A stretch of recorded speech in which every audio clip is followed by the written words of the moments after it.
प्रिय विद्यार्थियों, आरओ की ऑफिशियल आंसर की आ चुकी है और आपके बीच एक बार फिर से उहापोह बढ़ गई है कि आखिरकार आरओ की कट ऑफ क्या जाने वाली है। तो जाहिर सी बात है कि ऑफिशियल आंसर की आने से पहले कट ऑफ कुछ दूसरी लगाई जा रही थी, कट ऑफ का कयास कुछ दूसरा लगाया जा रहा था। कट ऑफ ये हो सकती है, लेकिन अब कट ऑफ का कयास कुछ दूसरा लगाया जा रहा है। अगर मैं बात करूं कि अब कट ऑफ क्या जा सकती है सर, ऑफिशियल आंसर की आने के बाद बहुत सारे बच्चों ने अपना अपना फीडबैक बताया, अपने अपने मार्क्स बताए, अपने अपने क्वेश्चंस बताए। अब आंसर की आने के बाद कट ऑफ क्या हो सकती है, तो आरओ की जो हमारे अनुमान के हिसाब से अब कट ऑफ लग रही है फ्रेंड्स, तो ध्यान रखिएगा। पहले मैं भी ये अनुमान कर रहा था जब ऑफिशियल आंसर की नहीं आई थी, तो इसकी कट ऑफ जो है वो 127 क्वेश्चन से 2-3 क्वेश्चन कम हो सकता है और 127 क्वेश्चन से 2-3 क्वेश्चन अधिक हो सकता है। ये मैंने अनुमान लगाया था और ये कट ऑफ जा रही थी अमूमन।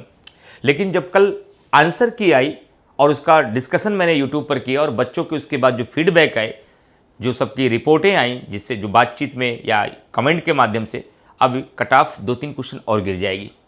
मुझे अब जो लग रहा है कि अब जो कट ऑफ जानी चाहिए, तो मैं अलग अलग कैटेगरी तो अभी स्पष्ट नहीं कर सकता। वैसे भी आप जनरल की बात किया जाए, ओबीसी की बात किया जाए, ईडब्ल्यूएस की बात किया जाए, तो इन 3 कैटेगरी में कट ऑफ लगभग आसपास ही रहती है। कभी कभी ओबीसी और ईडब्ल्यूएस की ही उछाल मार जाती है जनरल की तुलना में। लेकिन अगर एक सामान्य कट ऑफ बताई जाए इन तीनों वर्गों की, तो अब ये अनुमान लग रहा है कि ये कट ऑफ 125 से 1-2 क्वेश्चन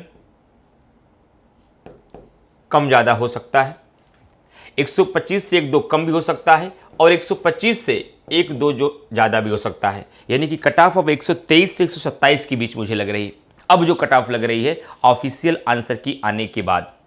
और बात की जाए अलग अलग वर्गों के लिए, तो अलग अलग वर्ग में थोड़ा थोड़ा इसके नीचे जाएगी कट ऑफ, महिला की भी थोड़ा इससे नीचे हो सकती है। लेकिन ये कट ऑफ जो मैं बता रहा हूँ जनरल, ओबीसी और ईडब्ल्यूएस में जो अब कट ऑफ ऑफिशियल आंसर की के बाद रहने वाली है, वह 125 से 2-3 क्वेश्चन आगे भी बढ़ सकती है और 1-2 क्वेश्चन कम भी हो सकती है। कहने का तात्पर्य यह है कि जो 123-124 तक हैं, उनको अपनी मेंस की तैयारी करनी चाहिए। बाकी तो फाइनल कट ऑफ आपको तभी पता चलेगा जब आंसर आपका रिजल्ट आ जाएगा, तभी आप जान पाएंगे। लेकिन ये कट ऑफ मैं आप विद्यार्थियों को इसलिए बता रहा हूँ ताकि 123-124 तक जो विद्यार्थी हैं वो अपनी तैयारी में लगे रहें।